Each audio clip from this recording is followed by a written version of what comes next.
والصلاة والسلام على من لا نبي بعده أما بعد فأعوذ بالله من الشيطان الرجيم بسم الله الرحمن الرحيم يرفع الله الذين آمنوا منكم والذين أوتوا العلم درجات وقال الله تبارك وتعالى ولقد آتينا داود وسليمان علما وقال الحمد لله الذي فضلنا على كثير من عباده المؤمنين وقال النبي صلى الله عليه وسلم من يرد الله به خيرا يفقهه في الدين وقال النبي صلى الله عليه وسلم انما بعثت معلما او كما قال عليه الصلاة والسلام۔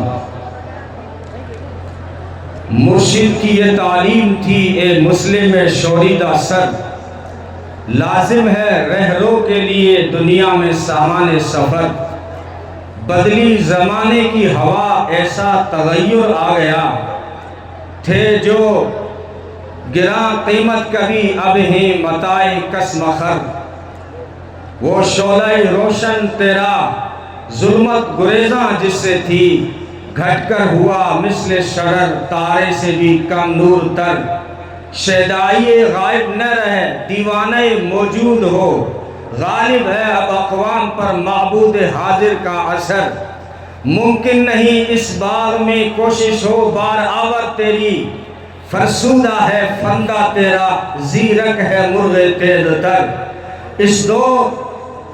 اس دور میں تعلیم ہے امراض ملت کی دوا، ہے خون فاسد کے لیے تعلیم مثل نشتر، تعلیم کے تیزاب میں ڈال اس کی خودی کو، ہو جائے ملائم تو جدھر چاہے اس سے پھیر، تاثیر میں اکسیر سے بڑھ کر ہے یہ تیزاب، سونے کا ہمالہ ہو تو مٹی کا ہے ایک ڈھیر۔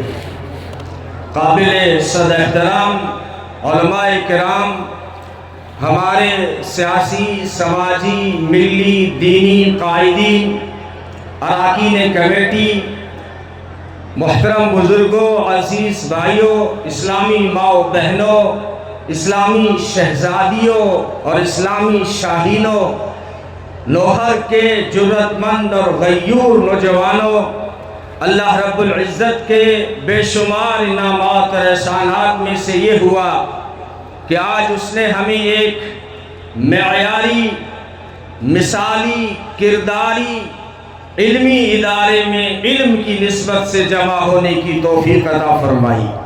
ماشاءاللہ بہت ہی بہترین یہاں کا نظم و نسق اور یہاں کی تعلیم و تربیت دیکھ کر ہمارے پاس تو الفاظ ہی نہیں ہیں کہ آپ کے اس کام کو کس لفظوں سے جو ہے داد دی جائے، اگر داد دی بھی جائے تو وہ ہدیہ بلقیس سے زیادہ حیثیت نہیں رکھ سکتے۔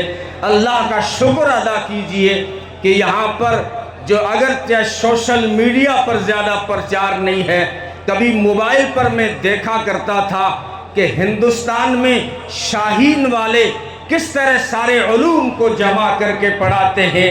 آج آنکھوں نے دیکھا کہ وہ کام جو تو نے موبائل پر شاہین کے نام سے دیکھا تھا، وہ کام آج نوہر کی دھرتی پر ہو رہا ہے، اور انشاءاللہ اگر آپ اسی جذبے کے ساتھ آگے محنت کے ساتھ بڑھتے چلے گئے تو وہ دن دور نہیں کہ جو مہاراشٹر کی اکولا کی دھرتی اکل کنواں میں جو کام ہوتے ہیں وہ کام یہاں نوہر میں ہوں گے انشاءاللہ آئندہ۔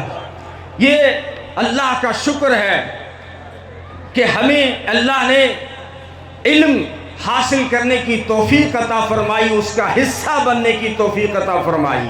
یاد رکھیں علم بہت بڑی دولت، بہت بڑی طاقت، علم شجاعت، علم جرأت ہے، علم ہمت ہے، علم نورانیت ہے، علم معرفت ہے، علم رفعت ہے، علم عظمت ہے، علم متانت ہے، علم انبیاء کی وراثت ہے، انبیاء کی وراثت ہے یہ۔ اور علم کی عظمت کا اندازہ آپ اس سے لگائیے کہ علم ہی، تعلیم ہی سارے مسائل کا حل ہے، ساری بیماریوں کا حل اللہ نے تعلیم میں رکھا ہے۔ آؤ اس کا اندازہ ہم یہاں سے لگا لیتے ہیں۔ 600 سال گزر گئے، 6 صدیاں گزر گئی، دھرتی پر کوئی میسنجر نہیں آیا، کوئی پیغمبر نہیں آیا، اللہ نے انسانیت سے بات ہی نہیں کی۔ 600 سال میں اتنا بگاڑ آ گیا تھا کہ یہ دھرتی فسادات کی آماجگاہ بن گئی تھی۔ کیا کہتے ہیں وہ؟ حضرت جعفر طیار رضی اللہ تعالیٰ عنہ، ایھا الملک کنا قوما اہل جاہلیہ نعبد الاسنام ونأکل المیتۃ ونأتی الفواحش ونقطع الارحام ونسیء الجوار ویأکل القوی منا الضعیف حتی بعث اللہ الینا رسولا منا۔ کہ ہم مردار کھاتے تھے، بتوں کو پوجتے تھے، رشتوں ناتوں کو توڑتے تھے، بیواؤں کو ستاتے تھے، لوگوں کو ٹارچر کرتے تھے، ہم لچنگ کے واقعات دھرتی کو دکھاتے تھے، ہم نے رشتہ داریوں کا لحاظ نہیں کیا، بلکہ ہم میں جو طاقتور ہوتا تھا وہ کمزور کی گردن دباتا تھا۔ شراب نوشی تھی، قمار بازی تھی، ہوس رانی تھی اور حقوق کی پامالی تھی، ظلم و استبداد، ظالم اور جابر حکومتوں کا ظالمانہ نظام اور غیر منصفانہ قانون نے انسان کو مجبور کر دیا تھا خودکشی کرنے پر۔ یہ حالات تھے دنیا کے کہ انسانیت دم توڑنے کو تھی۔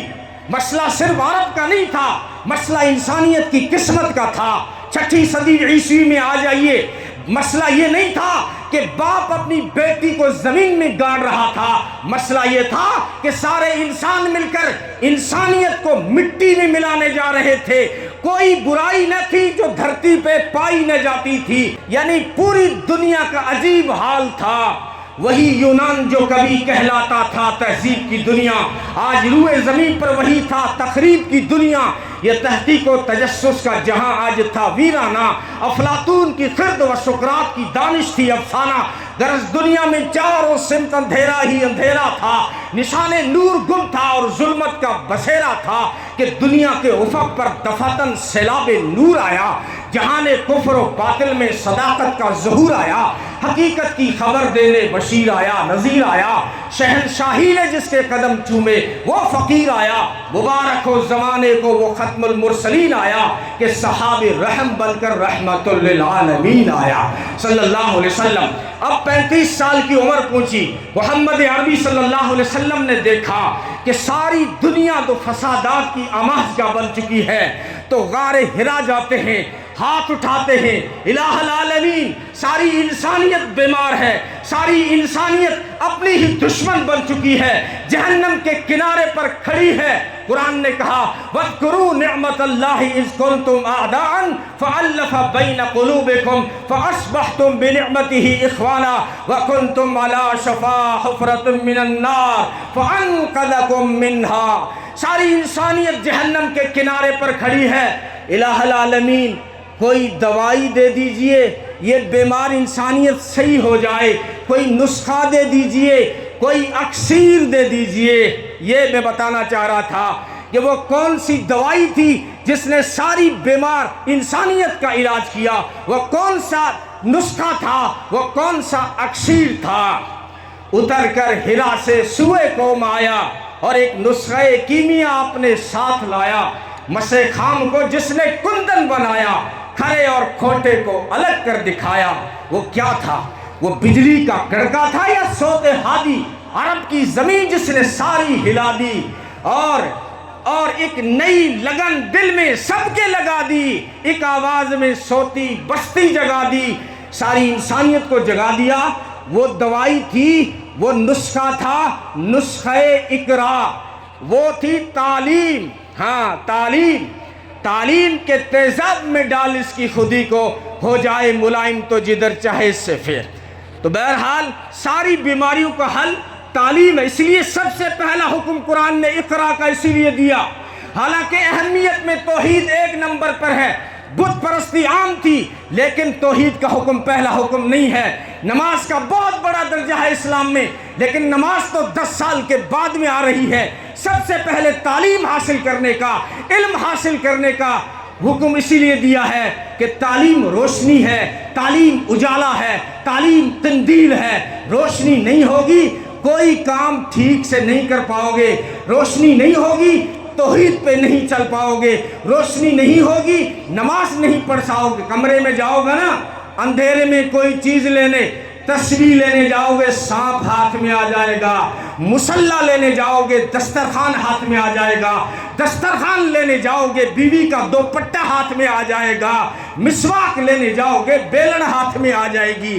اس لیے کہا جو بھی کام کرنا ہے خدا را، چاہے خانہ کعبہ بنا، چاہے تو نماز پڑھ، چاہے تو حج کر، چاہے طواف کر، چاہے موحد بن، لیکن سب سے پہلے لائٹ کو آن کر، سب سے پہلے تعلیم، ایجوکیشن، علم کو حاصل کر۔ یاد رکھیں میری آخری بات، اسلام میں تعلیم میں کوئی تقسیم نہیں ہے، نبی نے کوئی تعلیم کو تقسیم نہیں کیا۔ یہ ہماری بولیاں ہیں کہ یہ دنیا کا علم ہے، یہ دین کا علم ہے۔ بتائے کوئی قرآن میں تقسیم نہیں، حدیث میں تقسیم نہیں، نہ ائمہ نے تقسیم کیا۔ یہ اضطراری کیفیت میں بڑی غلطی جو ہو گئی، اس کے اب حامی بننے کی زبردستی کوئی ضرورت نہیں ہے۔ اس دور کے لوگوں نے بھی آوازیں اٹھائی۔ مولانا رشید احمد گنگوہی نے کہا سارے علوم کو ایک چھت کے نیچے لے آؤ، مولانا تھانوی نے کہا سارے علوم کو ایک چھت کے نیچے لے آؤ، اور بڑے بڑے علماء کہتے رہے، لیکن ہم سستی پر چلتے رہے۔ اب الحمدللہ تھوڑی جاگرتا آئی ہے اور تھوڑے جاگے ہیں۔ اب صبح کا بھٹکا ہوا بھی شام کو گھر آ جائے، اس سے بھٹکا ہوا نہیں کہتے۔ اچھی ترتیب پہ آئے ہو، اس کے ماحول کو آگے بڑھانے کی ضرورت ہے، اور اسی ذوق اور اسی جذبے اور اسی ولولے کے ساتھ ہندوستان میں ایک مثال قائم کر دیں، اور تعلیم سے ہی ہمارے راستے حل ہوں گے۔ اور اسلام نے اس میں کوئی تقسیم نہیں کی ہے، یہ ہماری اصطلاحیں ہیں، ورنہ قرآن کو غور سے پڑھو۔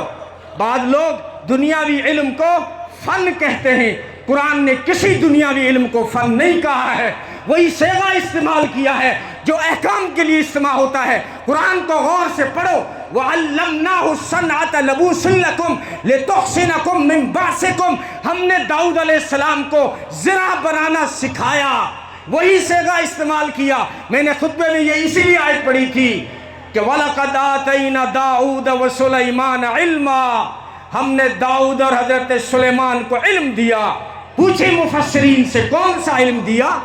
جو کہنے لگے وَقَالَ الْحَمْدُ لِلَّهِ الَّذِي فَضَّلَنَا عَلَى كَثِيرٍ مِّنْ عِبَادِهِ الْمُؤْمِنِينَ، اللہ کا شکر احسان، اس کا فضل کہ اس نے ہمیں بہت سارے ایمان والے لوگوں پر علم دے کر فضیلت بخشی۔ مفسرین فرماتے ہیں وہ علم سیاست تھا، وہ علم عدالت تھا، وہ علم فیصلہ کرنے کا علم تھا۔ علم شریعت بھی دیا تو علم عدالت بھی دیا، فیصلہ کرنے کا، یعنی وکیل بننا یہ بھی علم ہے، جج بننا یہ بھی علم ہے۔ بہرحال اسلام کوئی تقسیم اس طرح کی نہیں کرتا ہے، بغور پڑھیے، بار بار پڑھیے، اور جو اس ترتیب پہ کام کرنا چاہتے ہیں ان کی حوصلہ شکنی کرنے کی ضرورت نہیں، ان کی حوصلہ افزائی کرنے کی ضرورت ہے۔ بہرحال آخری بات یہ بھی، عورتوں کو لے کر، لڑکی کی تعلیم کو لے کر بھی باتیں ہوتی ہیں، خاص کر تو اسلام کا دشمن کرتا ہے، لیکن کہیں کبھی ہم جو ہے لپیٹے میں آ جاتے ہیں جب جو ہے مطالعہ نہیں کرتے، جب اسلام کو صحیح ڈھنگ سے نہیں پڑھتے۔ محمد عربی صلی اللہ علیہ وسلم کے گھر کو دیکھیں کہ حضرت عائشہ رضی اللہ تعالیٰ عنہا کون ہوگی ان سے بڑی مومنہ، صدیقہ کائنات، کیسے علوم رکھتی ہیں، قرآن کی مفسرہ ہیں، قرآن کی حافظہ ہیں، حدیث کی محدثہ ہیں، اور طبیبہ بھی ہیں، ڈاکٹر بھی ہیں، شاعرہ بھی ہیں، اور واعظہ بھی ہیں، خطیبہ بھی ہیں، معلمہ بھی ہیں، عالمہ بھی ہیں، بلکہ آدھی امت کا علم ایک طرف کر دو تو آدھا علم صرف عائشہ کا بنتا ہے رضی اللہ تعالی عنہ۔ مکتب چلایا یتیم بچوں کا، علماء بیٹھے اشارے کر رہا ہوں صرف، مکتب یتیم بچوں کا چلایا حضرت عائشہ نے، لاکھوں کی تعداد میں حاجیوں میں خیمے میں ٹھہر کر واعظ کیا حضرت عائشہ نے، اور طب ڈاکٹری کی حضرت عائشہ نے۔ آپ کبھی گوگل سے پوچھا کریں کہ گوگل صاحب بتاؤ مشرق کے وسطیٰ کا سب سے کامیاب نرس کون تھی؟ گوگل کہے گا وہ تھی رفیدہ اسلمیہ انصاریہ۔ یہ کون تھی؟ یہ نبی کی صحابیہ تھی۔ بہرحال اسلام نے سارے علوم کو لے کر، اور عورتوں میں کوئی جو ہے علم کو حاصل کرنے جب عورت نکلتی ہے تو میں کہا کرتا ہوں اسلام اس کے راستے میں روڑا نہیں اٹکاتا، پردہ لٹکاتا ہے اس کی عزت کے لیے۔ بلکہ تعجب ہوگا آپ کو کہ ہمارے یہاں جو بخاری شریف پڑھائی جاتی ہے، بخاری شریف کے 15 نسخے ہیں دنیا میں، سب سے خوبصورت نسخہ جو علماء نے دنیا میں پسند کیا یہ وہ نسخہ ہے جو جنوبی ایشیا میں پڑھایا جاتا ہے، جو بر صغیر میں پڑھایا جاتا ہے۔ اس کو ترتیب دینے والی ایک عورت ہے جس کا نام کریمہ بنت احمد ہے۔ اور بتاؤں آپ کو کہ دنیا کی سب سے پہلی یونیورسٹی قائم کرنے والی ایک عورت ہے، حضرت فاطمہ بنت محمد الفہری اندلسی، مراکش کے اندر۔ یہ جامعہ ازہر سے بھی بہت پہلے، مصر میں جامعہ ازہر نہیں بنا تھا، اس سے پہلے ایک یونیورسٹی مراکش میں عورت بناتی ہے۔ جب تک اس کی تعمیر چلتی رہی وہ عورت روزے رکھتی رہی، شاندار تعمیر بنائی جس میں 14 دروازے رکھے، 70 ستون رکھے، 21 محراب رکھے، سنگ مرمر کا وضو خانہ بنایا، ٹنکیاں جو بنائی وہ مصر کے لال قلعے کی شکل میں 12 ٹنکیاں بنائی، اور اس روشنی لائٹ کا انتظام جو کیا گیا وہ جو ہے کئی 15,000 فانوس جلائے گئے، اور ایک فانوس میں 45 بلف لگتے تھے، 45 گلاس لگتے تھے، اور رمضان میں سارے روشنی دیا کرتے تھے۔ یہ جو ہے عورتوں نے کام کر کے دکھائے ہیں، تو اسلام نے کبھی منع نہیں کیا۔ محدثہ، مفسرہ، ہر میدان میں بہرحال عورت آگے بنی ہے۔ بہرحال ہمیں آل راؤنڈر کی ضرورت ہے۔ آپ جو ہے دنیا کی تعلیم میں اتنا مت گھس جانا کہ بن گیا منتری آوے کلو اللہ ہی کو نہیں، بن گیا انجینئر آوے نماز کو نقشوں ہی کو نہیں۔ یہ نہیں، آل راؤنڈر بننا ہے، دین کے بھی ہوشیار، دنیا کے بھی ہوشیار، قرآن کا علم لو، حدیث کا علم لو، سائنس پڑھو، اور جو ہے بہت سارے سبجیکٹ پڑھو، مہارت حاصل کرو، ساری زبانوں میں مہارت حاصل کرو۔ مفتی شفیع صاحب عثمانی رحمۃ اللہ نے لکھا ہے کہ حضرت آدم کو جو ہم کہتے ہیں چیزوں کا علم دیا گیا، وہ فرماتے ہیں قیامت تک آنے والی ساری زبانیں حضرت آدم علیہ السلام کو اللہ نے سکھا دی تھی، چیزوں کا صرف نام نہیں اس کی تاثیر بھی بتا دی تھی۔ بہرحال تو جو ہے آل راؤنڈر بنے، آل راؤنڈر بنے، ہاں، ورنہ ایسا نہ ہو کہ خوش تو ہم بھی ہیں جوانوں کی ترقی سے، مگر لب خندہ سے نکل جاتی ہے فریاد بھی ساتھ۔ ہم تو سمجھتے تھے کہ لائے گی فراغت تعلیم، کیا خبر تھی کہ چلا آئے گا الہاد بھی ساتھ۔ کوٹ اور پتلون جب پہنا تو مسٹر بن گیا، جب کوئی تقریر کی جلسے میں تو لیڈر بن گیا۔ قوم کے غم میں ڈنر کھاتے ہی حکام کے ساتھ، رنج لیڈر کو بہت ہے مگر آرام کے ساتھ۔